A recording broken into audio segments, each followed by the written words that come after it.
Naša funkcija, torej inštruktorjev in ostalih, je bila strokovna pomoč, torej nudenje maksimalne tehnične in strokovne pomoči pri izvedbi izpitno-šolskega streljanja, naprej pa pri pripravi in izvedbi bojnega streljanja z lahkim prenosnim raketnim sistemom Eagle.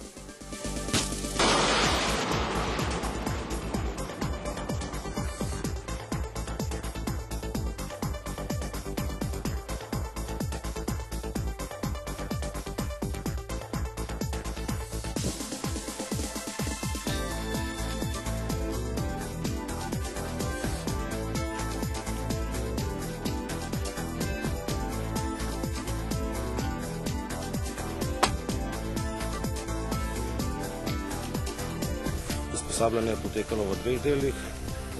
Prvi del je trajal 5 tednov, izveden je bil v vojašnici Cerklje. Tam smo se usposobili, kar se tiče teoretičnih veščin in pa praktičnih veščin.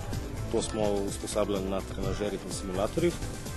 Tukaj je bil pa izveden drugi del, samo pripravo in izvedbo bojnega streljanja.